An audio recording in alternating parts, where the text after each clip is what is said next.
नमस्कार मित्रों, मैं कमलेश कुमार संस्कृत साहित्य चैनल में आप सभी का स्वागत करता हूं। प्रसंग अभी काव्य का प्रयोजन चल रहा है। आज आचार्य रुद्रट के मत में, आचार्य कुंतक के मत में, आचार्य महिम भट्ट के मत में, आचार्य भोजराज के मत में काव्य प्रयोजन प्रस्तुत किया जा रहा है। आचार्य रुद्रट अपनी कृति काव्यालंकार में काव्य का प्रयोजन कहते हैं कि काव्य का प्रयोजन नायकों द्वारा जो किया हुआ जो यश है उसको फैलाना कवि का कर्म है। आचार्य रुद्रट ऐसे कहते हैं। क्यों? जो नायकों के द्वारा जो किया गया कृत कार्य है उसको क्यों फैलाना है?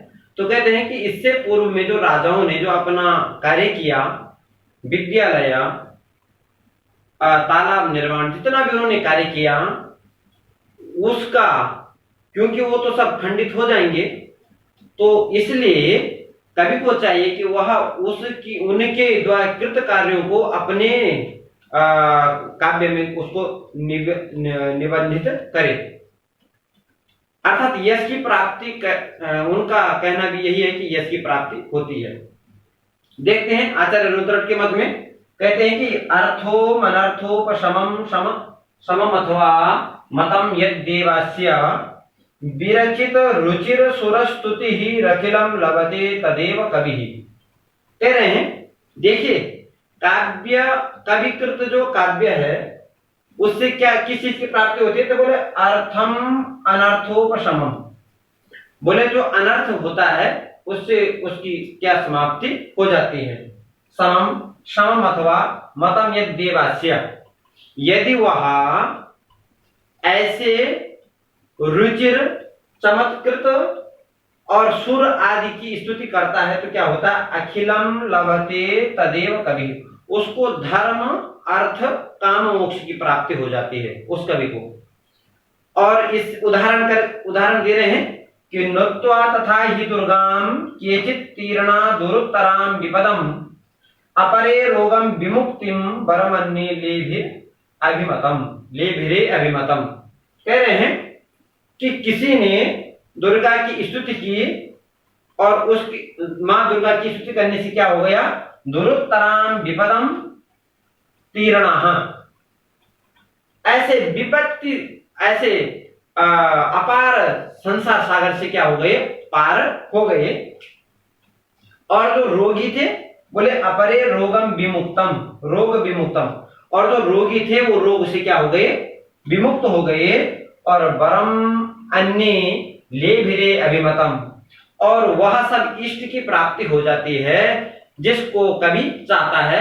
अर्थात पाठक जो चाहता है उस चीज की, अर्थात सामाजिक जिस वस्तु को चाहता है वह अभीष्ट वस्तु उसको प्राप्त हो जाती है। किसके द्वारा? काव्य के द्वारा। अर्थात यह काव्य का प्रयोजन है धर्म अर्थ काम मोक्ष। तो पहले कह दिया है यश प्राप्ति, यश मुख्य प्रयोजन है। और उसका ये बता दिए हैं कि वह अभीष्ट फल, सब कुछ अभिलषित फल, उसकी अभिलषित फल की उसकी प्राप्ति हो जाती है। आचार्य कुंतक के मत में देखते हैं काव्य का प्रयोजन क्या है। तो काव्य के प्रयोजन में लिखते हैं आचार्य कुंतक, धर्मादि साधनोपायः सुकुमार प्रमोदितः काव्यबन्धोभिजातानां हृदयाह्लाद कारकः चतुर्वर्ग फलस्वादं मप्यतिक्रम्य तद्विदां काव्यामृत रसेन्नन्तः चमत्कारो वितन्यते। उसी बात पे ये भी कह रहे हैं आचार्य कुंतक, कह रहे हैं वह काव्य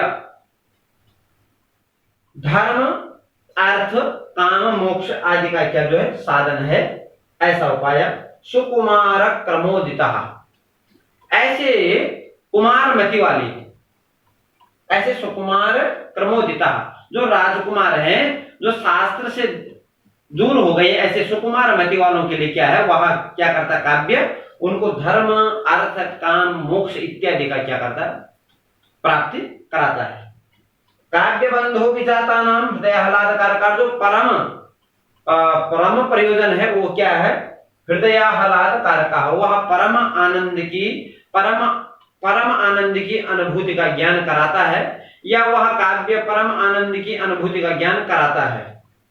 आगे कह रहे हैं चतुर्वर्ग फल स्वादा, वही कहते चतुर्वर्ग, वही धर्मार्थ काम मोक्ष चतुर्वर्ग। मप्यतिक्रम्य तद्विदाम काव्य अमृत रसेनन्तः चमत्कारो वितन्यते। काव्य रूपी अमृत के द्वारा क्या होता है, काव्य अमृत वह अंतःकरण में जाकर के क्या होता है, चमत्कारो वितन्यते, चमत्कार को क्या करता, फैलाता है, वितन्यते।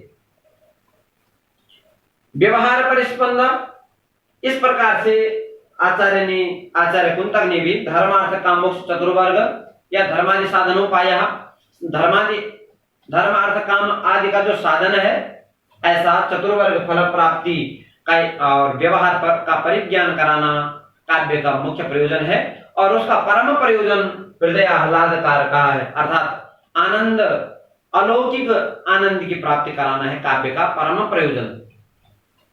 उसके बाद धनंजय जिनका 10 रूपक है, उनके मत में काव्य का प्रयोजन कह रहे हैं कि आनंद निश्यन्द स्वरूपकेषु व्युत्पत्ति मात्रं फलमल्प बुद्धिः योऽपि इतिहासादिवदाः साधु तस्मै नमः स्वादु पराङ्मुखाय। आचार्य धनंजय अपने 10 रूपक में कह रहे हैं कि काव्य का अर्थात रूपक भी काव्य ही है, दृश्य काव्य है, रूपक है, चाहे नाटक, प्रकरण, भाण, व्याय इत्यादि जितने भी रूपक हैं, परंतु वह आते हैं काव्य की ही श्रेणी में, अर्थात काव्य का यहाँ काव्य शब्द ही लेना उचित रहेगा। तो कह बोले आनंद निश्यन्दिषु रूपकेषु, काव्य का परम प्रयोजन सभी कवियों के द्वारा वही कहा गया है कि काव्य का परम प्रयोजन क्या है, आनंदम, अलौकिक आनंद, अलौकिक चमत्कार की प्राप्ति कराना है, और वह धर्म अर्थ काम मोक्ष की प्राप्ति करवाएगा। इसलिए कहा कि स्वादु परांग मुखाया तस्मै नमः। ऐसे सत काव्य, साधु काव्य लिखने से किस चीज की प्राप्ति होती, धर्म अर्थ काम मोक्ष की प्राप्ति तो होती है, परंतु जो सपद या उसी समय जिस चीज की प्राप्ति होती है वह तो अलौकिक आनंद है। ऐसे आनंद की प्राप्ति कराना काव्य का परम प्रयोजन है। आगे आचार्य महिम भट्ट अपने व्यक्ति विवेक में काव्य प्रयोजन कहते हैं कि सामान्येन उभयम अपि तत् शास्त्रवत विधि निषेध विषय व्युत्पत्ति फलम। कह रहे सामान्य से, सामान्य रूप से उभय मतलब दोनों तरह से क्या होता, वह काव्य शास्त्रवत, शास्त्र की तरह विधि और निषेध, अर्थात विधि अर्थात आदान करना और निषेध मतलब उसका हेय करना क्या है, विषय व्युत्पत्ति फलम। अर्थात जो कहने का तात्पर्य केवल यह है कि व्यवहार ज्ञान कराना, अर्थात देखिए लौकिक जगत में क्या होता है, यह गुण है तो उसका आदान कर देना, उसका उपादान करना, और जो हेय है उनको क्या करना, उनको त्याज्य करना। तो ऐसे करें कि उसका विधि, उपादान करना और निषेध यह किसके द्वारा होगा, शास्त्र के द्वारा होगा। अर्थात शास्त्र का परम प्रयोजन क्या है, व्यवहार का परिज्ञान करना। अर्थात इसलिए कह रहे हैं कि सामान्येन उभयम अपि तत् शास्त्रवत विधि निषेध विषय व्युत्पत्ति फलम, वह क्या है, उसका फल, काव्य का परम प्रयोजन क्या है, व्यवहार का परिज्ञान कराना। आचार्य भोज के मत में देखते हैं, आप आचार्य भोजराज का काव्य लक्षण देखा होगा, उसमें आचार्य भोज कहते कि निर्दोषम गुणवत् काव्यम अलंकारैः अलंकृतम रसान्वितम कविः कुर्वन् कीर्तिम प्रीतिम च विन्दति। वहां पर उन्होंने जैसे और आचार्य ने भी अपने काव्य लक्षण में ही काव्य प्रयोजन दे दिया था, वैसे ही आचार्य भोज ने भी अपने काव्य लक्षण में ही काव्य प्रयोजन कह दिया था। वो कह रहे हैं कि कीर रसान्वितम कविः कुर्वन् कीर्तिम प्रीतिम च विन्दति। उस कवि को जो काव्य का प्रणयन करता है उस कवि को किस चीज की प्राप्ति होती है? कीर्ति की और प्रीति प्रीति और कीर्ति की प्राप्ति हो जाती है। आचार्य वामन के मत में भी वही था, दृष्ट और अदृष्ट, क्योंकि वह प्रीति अर्थात जो लौकिक जगत में है और